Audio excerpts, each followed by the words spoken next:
before we get started, I want to handle the business. For everyone that hasn't, download American New Network on your YouTube and go to your app store and download American New, the app. American New Network is free, and we're broadcasting 24 hours a day.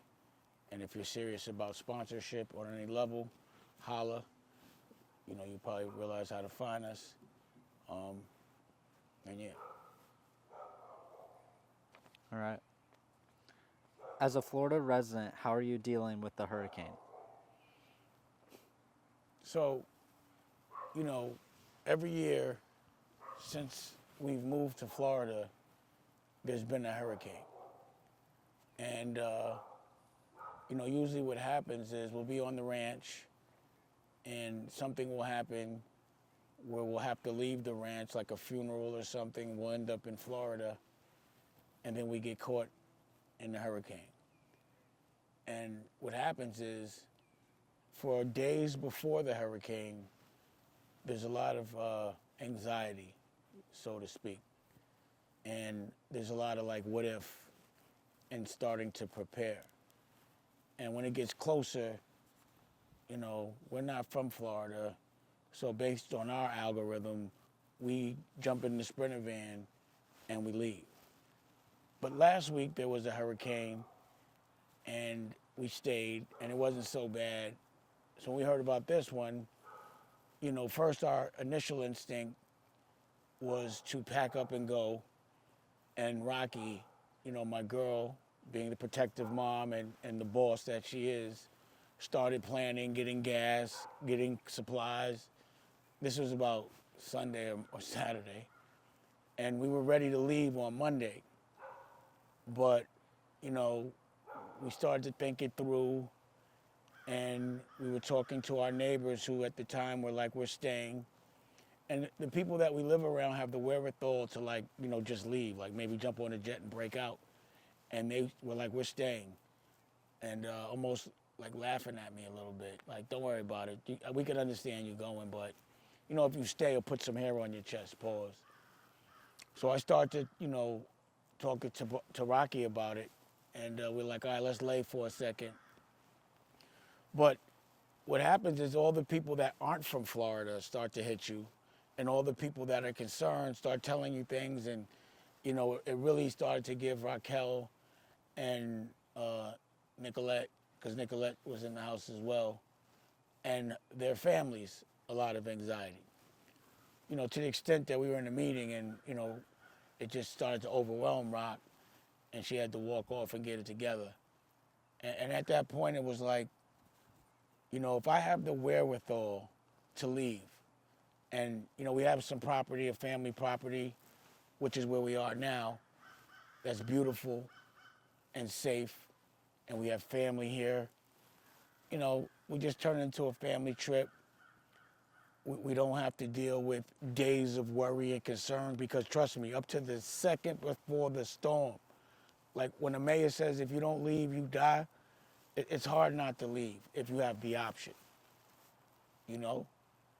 So at that point, and also one of Rocky's concerns was she didn't want, whether we could survive it or not, she didn't want baby Dusko to have to deal with being in a house while winds of 150 miles an hour are whistling. Because for what I heard, because I haven't been in the eye, pause, we leave. It doesn't sound cool, very scary.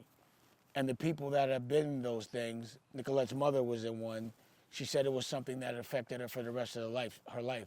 So she was safe, but there was a lot of PTSD. So it was like, instead of dealing with that for the next 3-4 days, let's get the dogs, let's get the fam, let's pile up in the Sprinter van and look at it as, a family trip. And as a result, we came here and it wasn't so bad, the storm. We could have stayed, but we had so much fun and we're having so much fun. And, I'm actually really realizing, this is a place, we call it our hurricane haven, our hurricane hideout. But it's really cool when there's not a hurricane here. And also, I'm Hurricane Dame right now because I'm always in a hurricane. The last time, I knew that it was like right paws around the Black Caucus, and I knew that I had to go there, but the airports would be closed regardless of whether we were going to stay or not. So we drove to our hurricane haven, but the hurricane started to follow us. And literally, I had to jump in the Sprinter and drive with the hurricane chasing us to Washington. The hurricane went to Washington. So at that point, I felt like I actually raced the storm. You know, the storm be chasing me. I even made a record. I got my Black Guns album coming out. So I made a record. It goes, storms chasing. It goes, storms racing. Storms chasing, I'm winning. From the beginning, you could call me Hurricane Dame, cause I bring the pain. I forgot the rest. But I taped it. So you'll probably hear that on the record at some point. But at any rate, I got to spend some good time with my family. My son got to hang out with his grandparents and was excited to see them. Go through their garden. We got to walk on the beach. Of course, we had to find a golf course and go putt-putt. And what we discovered is there's a lot more putt-putt pools that we could go to. Where we're at is a lot of golf. Got to go through the supermarket, same drill, just different environment. So it made me appreciate what we have. And what I understand is that God doesn't give us what we want. God gives us what we need. And usually it becomes exactly what we want. Sometimes just because we don't write the script, and God writes the script for us, we think that the ending won't be happy.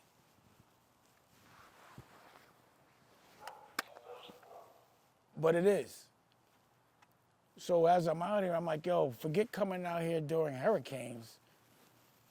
We need to come out here when there's not a hurricane. Look how beautiful it is. Look what we have. And it's funny. It sometimes takes a hurricane to make you appreciate what you have. But at the end of the day, if you can make it where things are less stressful for your family, and you have the luxury of doing that, you have to celebrate being able to do that, and that's what I did. So yeah. Okay. What are your thoughts on the alleged cease and desist Jay sent to Piers Morgan? So, as a businessman and someone that has direct interaction with this particular individual, this lawyer, Alex Shapiro. So first I'm going to tell you my experience directly with him. So this is my experience. I think I'm allowed to talk about my experience. And this is where I'm gauging my opinion of this from, my personal experience. So if y'all remember 2 years ago, I was selling my interest, my 1/3 interest of Rockefeller Inc., which the only asset is reasonable doubt, as an NFT. It was completely legal. The only thing that would make it illegal was if I was trying to sell everyone's. And that's exactly what Alex Shapiro, as the lawyer for Rockefeller Inc., did. Now, what's interesting about that is that lawyer never sent me a cease and desist. Because in essence, a cease and desist is just a warning letter. It's nothing. You don't have to send a cease and desist before you sue somebody. You just get right to suing. So my experience with this person is they never sent me a cease and desist. He just went right to court. Now, if you're into business, and this is why like certain platforms like Earn Your Leisure, y'all talk about this So I want y'all to talk about the business of this. Charlemagne, you talk about one side, please talk about all sides. The business of this. Rockefeller Inc. is not Jay-Z's personal. It's not Big's personal. It's not mine personal. So Jay's lawyers should not be representing Rockefeller Inc. It's a conflict of interest. So why is Jay's lawyer representing Rockefeller Inc.? How can that lawyer represent anyone's interest but the person paying them? How is that, I don't even know, is that legal? I'd like that to be a topic of conversation, but I know that that's what that person has done. I also know that that person accused me of doing something that I was not doing intentionally.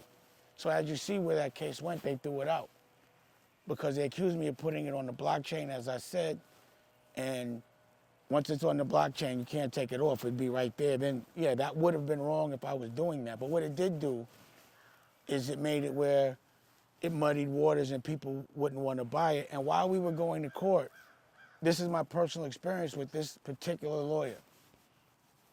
He called an illegal board meeting, him. I don't know who told him to do it. He said Jay told him to do it, right? He shows up at the board meeting, him, not Jay. I've never talked to this person, and I want y'all to put yourselves in my shoes. This person that's not from my culture, that had nothing to do with Rockefeller, is now telling us what to do with Rockefeller Inc., telling me what to do, saying that he represents the CEO and that he's in control of Rockefeller's future and that he's ordered for us to illegally change bylaws. And I was shocked that Biggs had nothing to say and just was rolling with whatever was going on. But can you imagine all those years ago, we said 25 years later, somebody from another culture would be getting on a board meeting and telling me what to do? So that's my experience. This is also the person, him, personally, that said that Jay gets his rights back in 6 years in the middle of me trying to sell my interest intentionally. So I guess I can only speak on my experience. I don't trust that guy. And as a businessman, as someone that gets sued, and you can ask any lawyer, y'all can discuss it, because I find it funny when personalities, like radio personalities, or people that, journalists, become specialists in business. And, when they start talking about why a cease and desist, or who should get sued, or who shouldn't. The bottom line is, regardless to if someone has the money or not, you can make their life very uncomfortable. I know I've been sued for, what's it called? This is what I'm in court for all the time. What is it? What am I in court for? What's it called? What did I lose? Defamation. So with defamation, even if you don't have any money for people to get, it still stops you from saying certain things.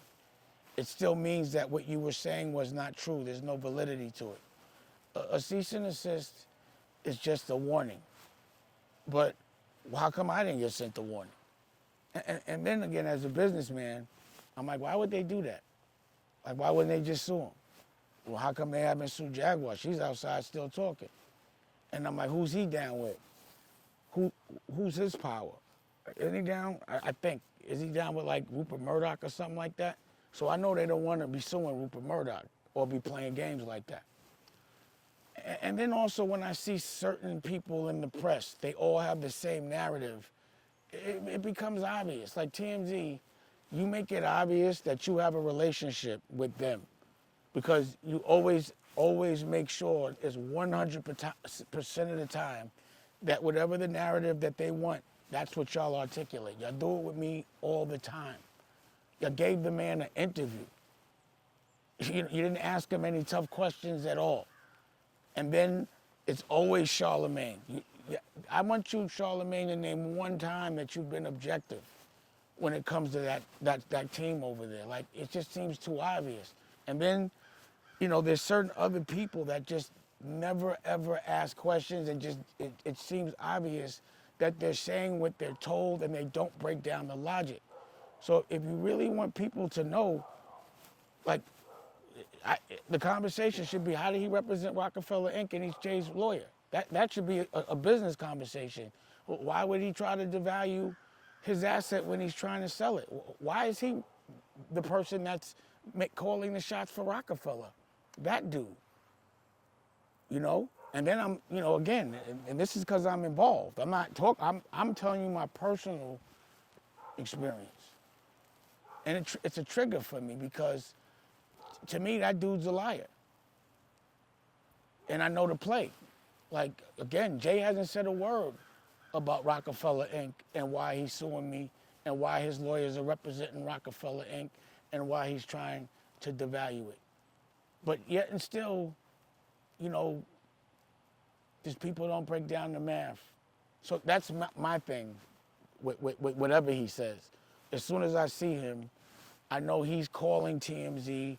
He obviously is calling the Breakfast Club. There's a narrative that they went out there, but I don't see why, if he sued me direct, why he didn't sue him and her direct. Why? And then I start to think about how that whole situation happened in the first place. Apparently, we were making a press release, and I'm talking about when I was trying to sell the Rockefeller Inc. They had intel that they shouldn't have had on that side. So I know it was somebody that was next to me, you know? At least that's what it looks like. So for me, I don't know, I'm not talking about the validity of what's been said and all of that. I do know that, as I said last week, something must be done. That wasn't a lawsuit, but it did seem like there was a narrative out there and that people were told to say certain things and they fell in line. But I just think it's corny and it's becoming too obvious, you know? But based on my personal experience, I don't trust that dude because I know my experience with him and I don't know why he's speaking for Rockefeller ever and how, you know, that kind of thing. But I'm wrong for wondering about that. That's what's messing up my money. So I know when I see him, I say, that dude be lying to mess up my money. And that's my personal, just seeing him.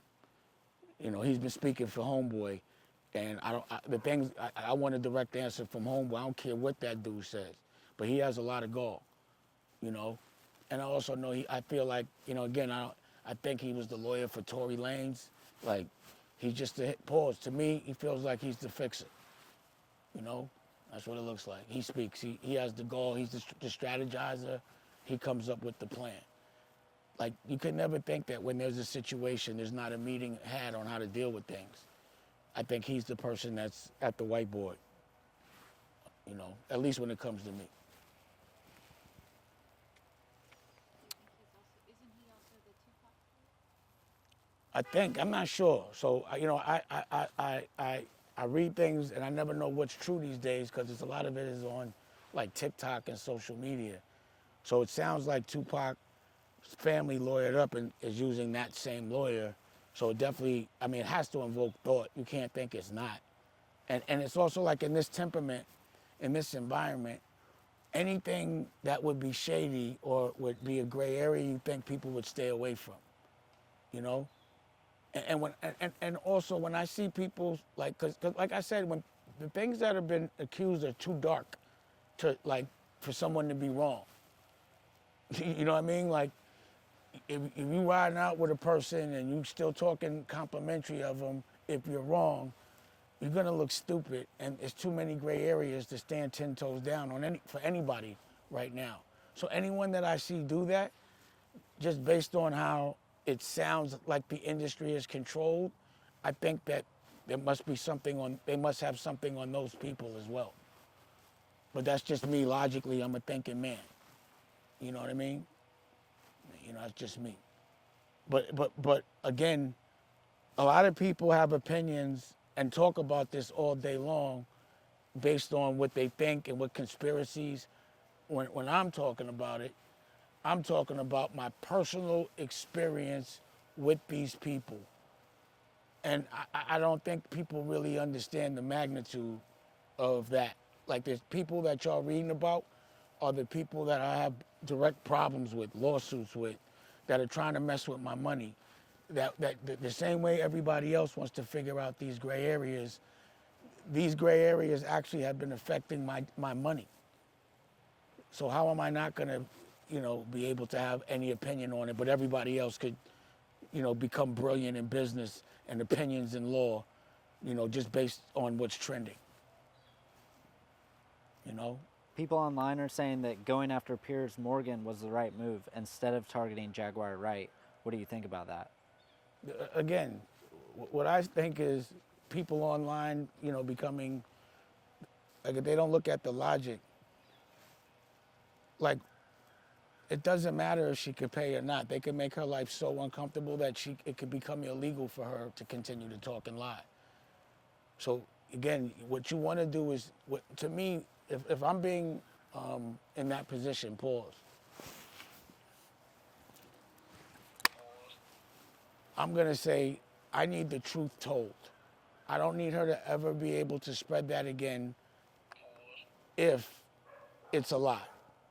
I don't want to hear her say that. My kids got to hear it. People in business have to keep asking me. They didn't do anything to stop her from keep talking. And a lawsuit suing her would do that. And if they sued Piers instead of a cease and desist, then everyone would know that you could get sued for that. But when you just say sorry, it's the damage was already done. So if someone would say, yo, you could put up some craziness and just say sorry, then why wouldn't anybody else do that? That's the only recourse. Oh, I'm going to take you to court? That person that I know took me to court based on a lie. No cease and desist. So I don't know. That cease and desist is like, I get them all the time. It's a legal letter. It's not, it just means fair warning. But it's a courtesy. Pierce didn't give them the courtesy, so why are they giving him the courtesy? That sounds like a favor, but that's just my opinion, and it's only triggered because it's that dude. That's all. I ain't got nothing really good to say about him based on my experience. Those guys cheat, to me, based on what they do, and y'all could break it down, do your business, see if these are conflicts. I don't want to ramble, but it's just how I see it. There's speculation that celebrities involved in the Diddy scandal are paying people off to avoid legal cases. What are your thoughts on that? So, for a lawyer to do that, to come out and say that there's 9-year-old kids involved and that they want justice, I don't think justice is paying that family off. That's a vertical of justice. But justice is like making sure that everyone knows who these people are so they can't do it again. And I'm hoping that they're not leveraging that just to get people to pay, but say, oh, all you have to do is pay, and then you can go off and keep doing what you're doing. If you're to me, if you're a lawyer, maybe legally, but morally, if you're gonna say those things, it shouldn't be, I'm gonna tell you who these people are unless you pay. Because that doesn't protect anybody. I need to know who's a predator, who to keep my children away from. Y'all telling me it's people that we think are upstanding and that control culture and that we would be shocked, but y'all not going to tell us who it is if they pay? That makes it a little less credible for me. The things that were being accused were illegal things.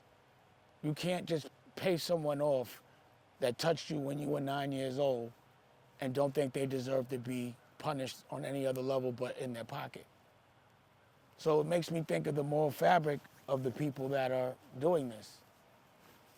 But at the end of the day, it still means it's true. We're just not going to tell you. So I need to know. I got children. I have young adults that I still call my children that are in the same parties I was at. I need to tell my kids who not to be around at all, whether they pay or not. So, I don't know.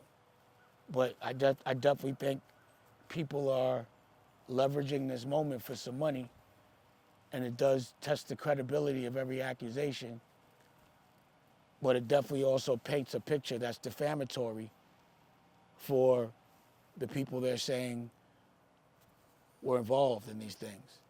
So you're basically saying, homie did these things, and the people that were down with him are accountable. Y'all got to pay, or we're going to tell everybody, you know? And it just keeps people curious. Like, it makes the conversation keep going. And it's justifiable for someone to wonder because you want to protect the people you love. So it's a game now. But I'm curious to see how it plays out. But I have no personal experience with those lawyers. But from the outside looking in, it's like, you know, they went and did interviews and said they saw things and that they won't say something if they get paid. I don't think that's all right. You know, I think people deserve to get paid. But I also think, you know, if these things really happened, if they really, really happened, then people deserve some degree of punishment.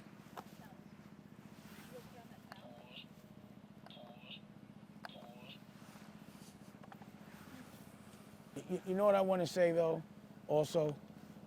That this thing where God gives you what you need, like, what I've realized is really all we need is us. Like, you know, people are looking for lotto tickets and they already got it in their pocket.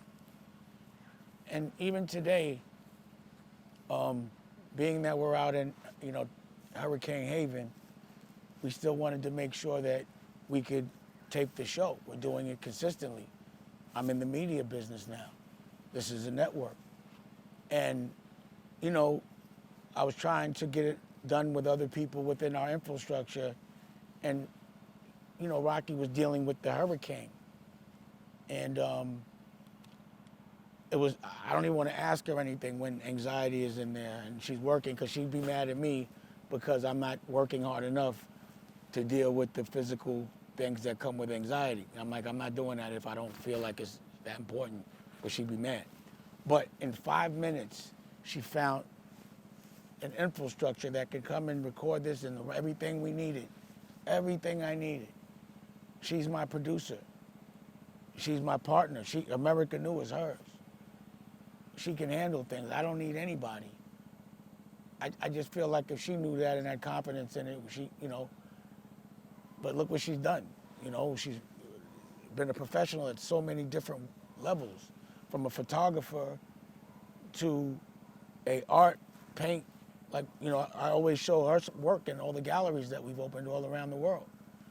She's put together the magazines. She's designed a lot of the clothing line. She's written a book that's like a bestseller. She shot and directed a movie. Like, you know, sometimes I'm like, do you realize how cool you are? Because I know how cool I am. I give myself those affirmations every single day. When you do something great, don't let history go by before you realize it. In that moment, know that you've made history, that in the future your children are going to look up to the things that you've done. And that should give you a stripe. It should make you walk into the room with, you've earned the right to have a degree of confidence, just based on your behavior pattern and the people. Like when she was 23, and this is all documented on American News, she was running Blue Rock. She put out, she basically A&R Black Rock, pause, with the Black Keys and Mos Def and RZA. And she put out country music records. She did all of that in her early 20s, you know? So when it comes to music, she has the right to be snobby about certain things because she put out records. And she knows that at an age, a certain age, you have the ability to do it. That was just a pay appreciation to your woman break. And this is what I want everybody to do. Once a week, really pay appreciation. Like, think about how dope your woman is and the things that she's done, and make sure she knows. Because sometimes they be worried about the wrong shit. That's just me.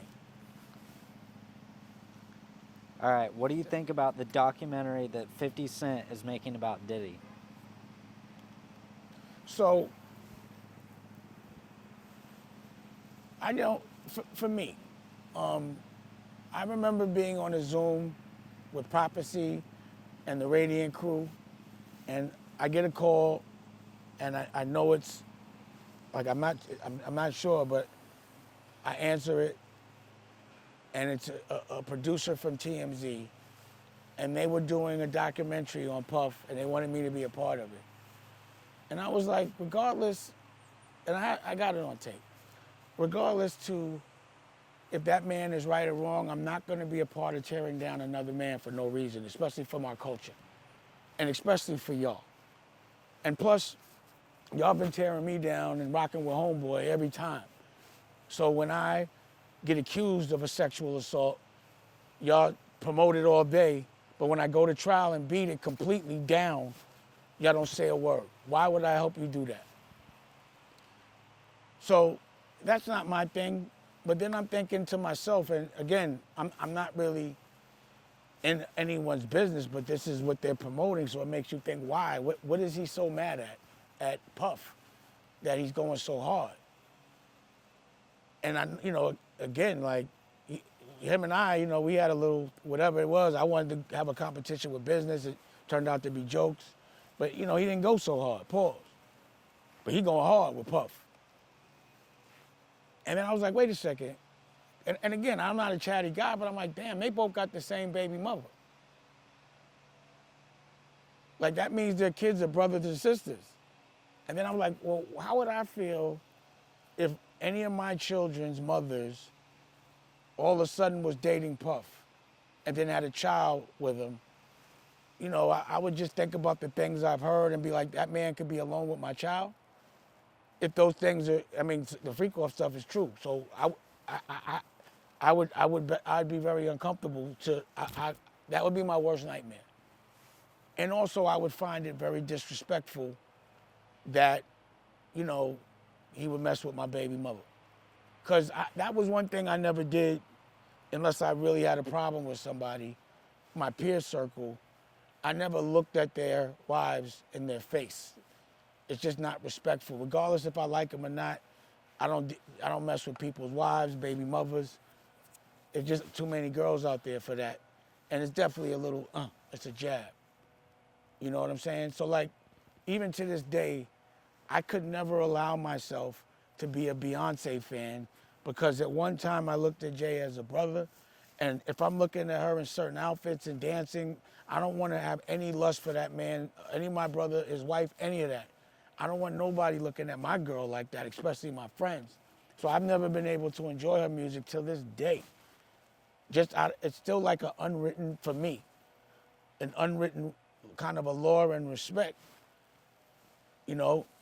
So I can understand how he would, because like, it's not like he could go do nothing to him justifiably. It's not illegal. It's disrespectful. But right now, he knows that when he goes to pick his child up, that Puff's not going to be on the other side of that door, and that he might not have to worry. So there's a degree of, I get it, And I also know that, Netflix owns Stars, so that's why I'd be like, yo, drop your network. If you can do that, drop your network, pause, 50 Action. I dropped American New. You got Stars, you got Netflix. It should be fairly simple. You can use their technology, but it's still gonna be theirs. So it does, like, I wouldn't crucify another man for another culture, not for a check, but if it was a way to protect my family, then there's a little respect in it there, Or at least that's just, again, I'm a thinking man, so that's how I looked at it, like, oh shit. I had to know why. There has to be a reason. The business lesson of today was something that I learned today, because, someone that I was talking to, one of Rocky's friends, was like, in this whole situation, you looking like gold. And I was like, nah, I'm looking like platinum. And she was like, well, right now you might want to look like gold. Platinum might be worth less than gold. I was like, for real? So of course, Rocky, the fact checker, my producer, started to do the fact checking. And in fact, platinum is worth less than gold right now. It's a better investment to invest in gold. Who would have thought that? And, I think back It's like a Rockefeller moment because that was our thing, you know. And again, this is my memory, so I could talk about it. Platinum. Jay went and bought a platinum Rolex, and I was really upset about it. No. Biggs bought a platinum Rolex, and I was upset about it because we couldn't get a white gold or gold Rolex anymore. That's what being a Rockefeller meant. That you had to have the elite best. You couldn't put fake, like, that's what those ain't Rolex diamonds. Like if Rolex didn't put the diamonds on the Rolex, you ruined the Rolex. If there was a 4.6, you can't get a 4.0. If there's a 6 pause, you can't get a 5. You know, so those were the ideals that we lived by.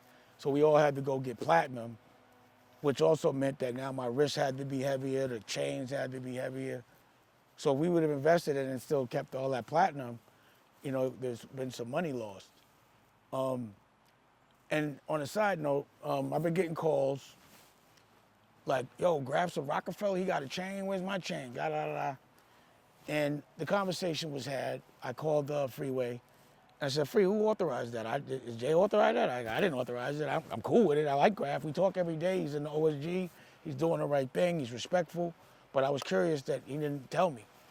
And so Freeway was like, I didn't know. I was going to ask you. Let's call him. So we called him, and we talked about it. And I was like, who authorized that? And he was like, Bleak authorized it. And I was like, no disrespect to Bleak. But that just wasn't the way the Rockefeller thing, that just didn't happen like that. And I had to explain to him why and what it meant to get a Rockefeller chain. I designed that chain. I picked the link, all of those things, went to Jacob the jeweler, and made the chain. And what it represented was when an artist put out an album, it meant that they made enough money. We made at least 100, 200,000. So at the time, they cost 22,000 with the good diamonds. So if I make some bread with you, then I don't mind giving you a chain. It represents that two generals got together and fought a war and won without violence. That's what that chain represented. And I was the only one that gave him, because Homeboy never gave him. He didn't want nobody really to be a Rockefeller. That's why it's crazy to me how much they just give them away now. And then he was like, I was like, well, where did you get the chain made? And he said, Bleak gave me a jeweler, and I put some labs in there. And I was like, what? Oh, hell no. Nah. Now you know I'm not co-signing that. No lab diamonds in a Rockefeller chain, and we got to fix that. So the only way we would be able to resolve that is, number one, you got to fix that. So he did. He hit me yesterday from the jewelry store. He said, I put the right diamonds in there. We good. And I said, well, now we have to make some money together.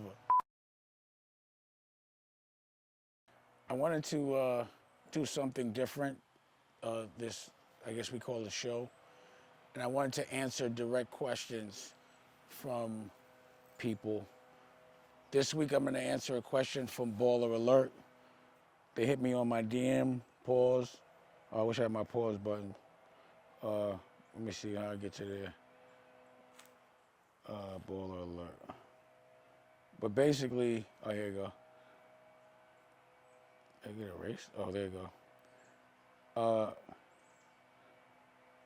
They asked, if you felt that way about R. Kelly, I guess they're talking about the fact that I didn't want any parts of the projects that Jay was doing with R. Kelly, and I benefited. I told him I don't want $1 from it.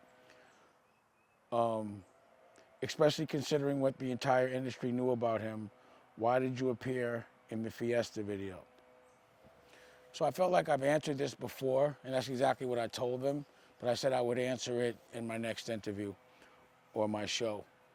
So when Jay was proceeding to still do business with R. Kelly, I went back and told Aaliyah, like, yo, they're still doing projects. They got singles together.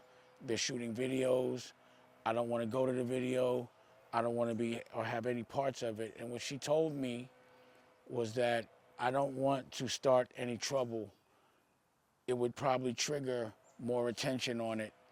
I just want to heal.